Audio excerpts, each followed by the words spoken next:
નમસ્કાર. આજના virtual classroom training સેશનમાં આપ સૌનું હાર્દિક સ્વાગત છે. આજે હું આઈટીઆઈમાં ચાલતા આઈએમસીપી ટ્રેડ ડાયનેમિક કેરેક્ટરિસ્ટિક્સ લેસન વિશે આપ સૌને માહિતગાર કરીશ.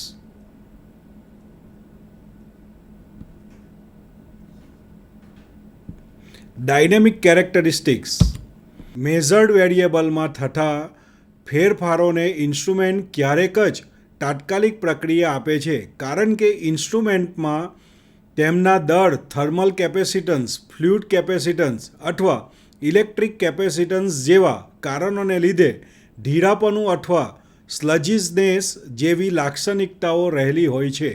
આ ઉપરાંત કેટલીક વખત પ્રોસેસમાં થતી પ્રતિક્રિયાઓ પણ ઇન્સ્ટ્રુમેન્ટ રાહ જોવે છે. ઇન્સ્ટ્રુમેન્ટની આ પ્રકારની લાક્ષણિકતાઓને ડાયનેમિક લાક્ષણિકતાઓ કહે છે, જે નીચે મુજબ છે. 1. પ્રતિક્રિયાની ઝડપ, 2. Fidelity, 3. Lag, 4. Error, 5. Deviation, 6. True value, 7. Data, 8. ચોક્કસતા અને અચોક્કસતા, 9. Validity of results, 10. Measuring system response. 1. પ્રતિક્રિયાની ઝડપ.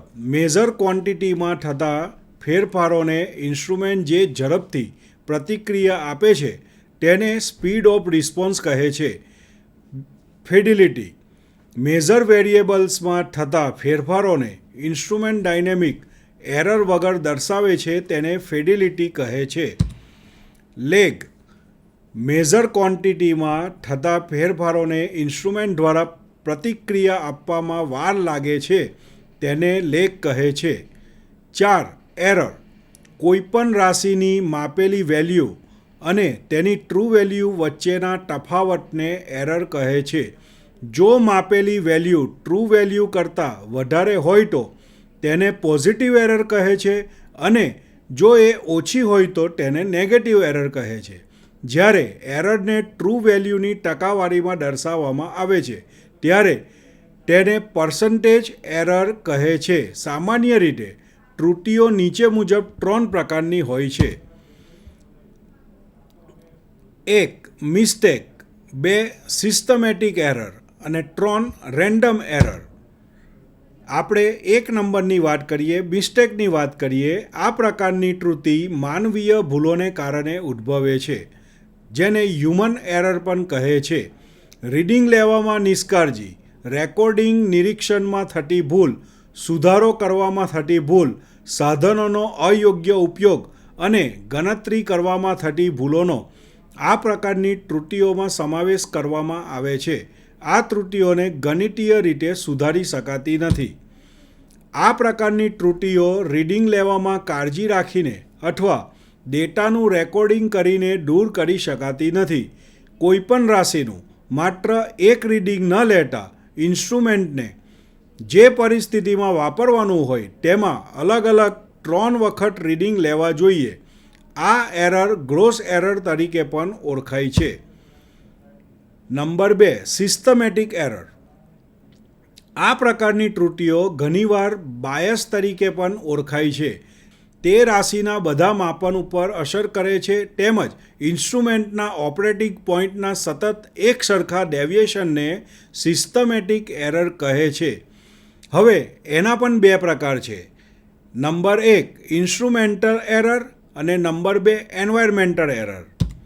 હવે આપણે ઇન્સ્ટ્રુમેન્ટ એરરની વાત કરીએ તો ઇન્સ્ટ્રુમેન્ટની યાંત્રિક રચનાને કારણે આ ત્રુટિ ઇન્સ્ટ્રુમેન્ટમાં દાખલ થાય છે.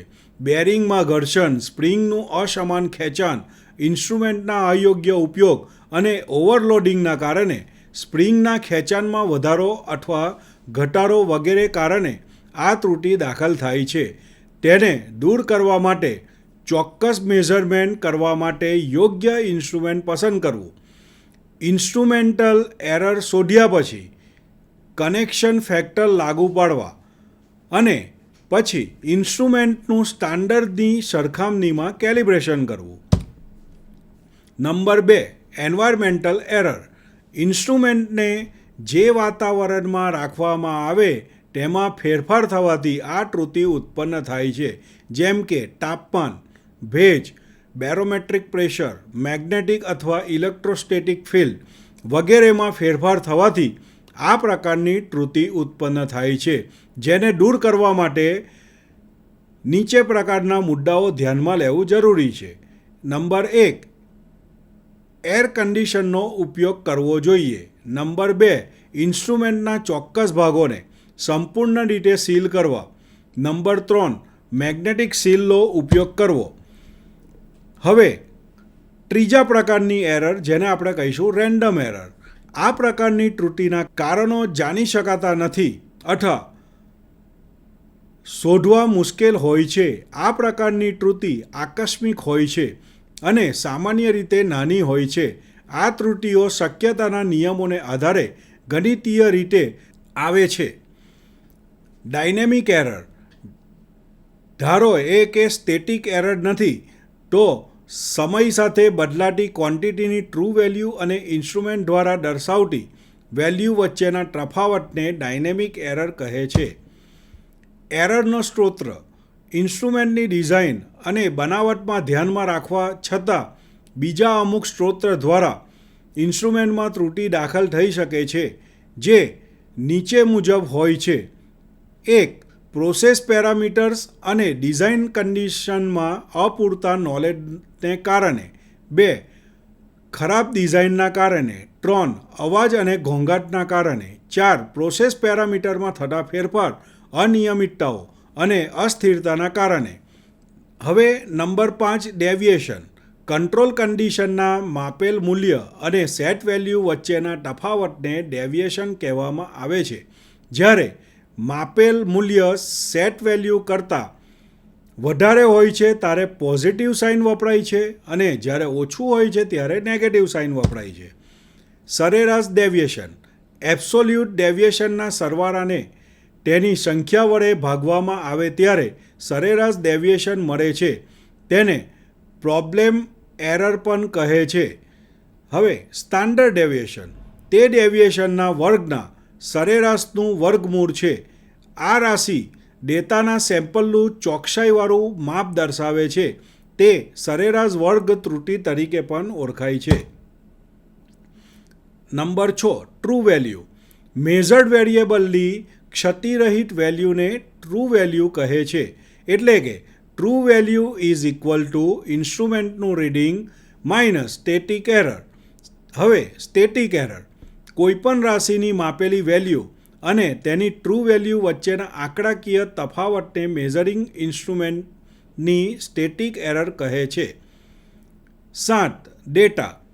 પ્રાયોગિક સરેરાશ દ્વારા મેળવવામાં આવતી માહિતીના અદ્ભુત અંશોને ડેટા કહે છે. નંબર 8, ચોક્કસતા અને અચોક્કસતા. કોઈપણ પ્રયોગ દરમિયાન સિસ્ટમેટિક, રેન્ડમ અને ગ્રોસ તરીકે ઓળખાતી ત્રુટિથી માપનમાં વધઘટ ઉદ્ભવે છે. તેથી માપનની ચોક્કસતા જળવાતી નથી. ગ્રોસ એરરમાં પણ નિયમિત ત્રુટિ અને નિયમિત પ્રકારના ઘટકો હોય છે, જેને યોગ્ય કેલિબ્રેશન પદ્ધતિ દ્વારા નાબૂદ કરી શકાય છે. જ્યારે બાકી રહેતી રેન્ડમ એરર અને રેન્ડમ ઘટકો માપનમાં અચોક્કસતા લાવવામાં ભૂમિકા ભજવે છે. વાસ્તવમાં રેન્ડમ એરરને માપ પ્રતિ અચોક્કસતાના પ્રમાણ એટલે કે ડિગ્રી પર અમાઉન્ટ ઓફ અનસેન્સિટિવિટી તરીકે જ ઓળખાવી, જેની કિંમત માહિતીમાં થતા આકસ્મિક ફેરફાર પરથી નક્કી થાય છે. Number 9, validity of result. માપન અથવા રીડિંગની ટોલરન્સ લિમિટ સાથે ચકાસણી થઈ શકે છે. ટોલરન્સમાં એવી સ્થિતિ કે જેમાં સાધનની કોઈ બાબતના માપનના ઘણા લક્ષણો તે સાધનના આપેલ સ્પેસિફિકેશનને અનુરૂપ હોય છે, એટલે કે બધા માપનો ટોલરન્સમાં છે. ટોલરન્સ બહાર એટલે કે આઉટ ઓફ ટોલરન્સ. એવી સ્થિતિ જેમાં સાધનની કોઈ બાબતના એક અથવા વધારે લક્ષણો તે સાધનના આપેલ સ્પેસિફિકેશનને અનુરૂપ ના હોય એટલે કે માપન અથવા રીડિંગ ટોલરન્સ લિમિટની બહાર છે. Number 10 measuring system response. ચોક્કસ હેતુ માટે સિસ્ટમ પ્રણાલીની નિષ્ઠાના માપનને રિસ્પોન્સ એટલે કે પ્રતિભાવ કહે છે. તેની વ્યાખ્યા એવી હોઈ શકે છે કે કોઈપણ સિસ્ટમ દ્વારા માપકને સેન્સ કરવાની, ટ્રાન્સમિટ કરવાની અને તેને લગતી બધી જ માહિતી દર્શાવવાની ક્ષમતાનું મૂલ્યાંકન. સિસ્ટમનો આઉટપુટ ઓફ સિસ્ટમ.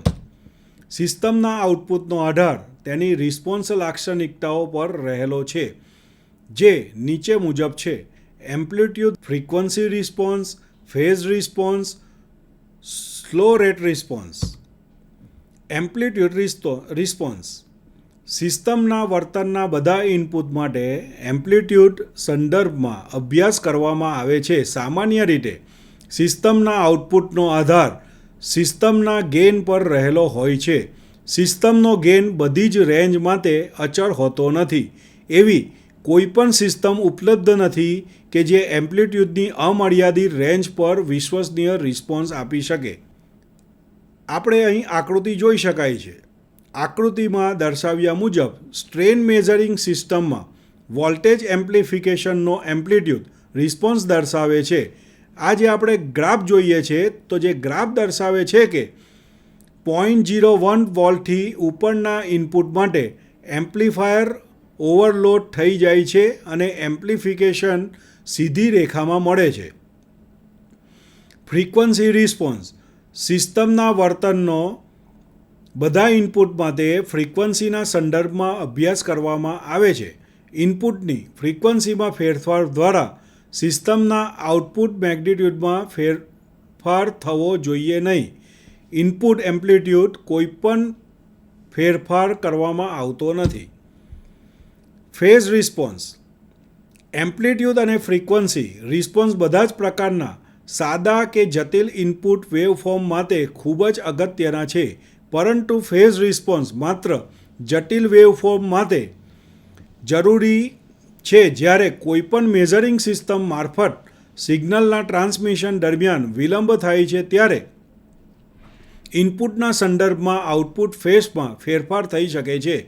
આઉટપુટની ફેઝ શિફ્ટનો આધાર સિસ્ટમમાં રહેલા સ્ટેજની સંખ્યા અને ફ્રીક્વન્સીની ઉપર રહેલો છે. કેટલીક વખત ખરાબ ફેઝ રિસ્પોન્સના પરિણામે આખું વેવફોર્મ અને તેનો એમ્પ્લિટ્યૂડ બદલાઈ જાય છે.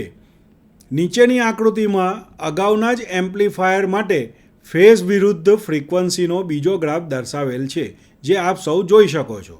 ડિલે અથવા રાઇઝ ટાઈમ. આ સિસ્ટમના રિસ્પોન્સનો બીજો પ્રકાર છે. તે સિસ્ટમના ફ્રીક્વન્સી રિસ્પોન્સ હેઠળ આવે છે. તેની વ્યાખ્યા એ છે કે સ્ટેપ ઇનપુટ આપ્યા પછી અને યોગ્ય આઉટપુટ મેગ્નિટ્યૂડ મેળવતા પહેલાં ટાઈમ ડિલે આપવામાં આવે છે. આકૃતિમાં દર્શાવ્યા મુજબ તેને ટી થી દર્શાવી શકાય છે, જે આપણે નીચેની આકૃતિમાં જોઈ શકીએ છીએ. હવે સ્લો રેટ. સ્લો રેટ એટલે રેટમાં થતો વધુમાં વધુ ફેરફાર કે જેને સિસ્ટમ સાંભળી શકે છે. ઇલેક્ટ્રિકલ ટર્મમાં તે વોલ્ટ પ્રતિ એકમ સમય એટલે કે વોલ્ટ પર યુનિટ ટાઈમ d/dt થી દર્શાવાય છે. દાખલા તરીકે 25 વોલ્ટ બાય માઇક્રોસેકન્ડ. આભાર.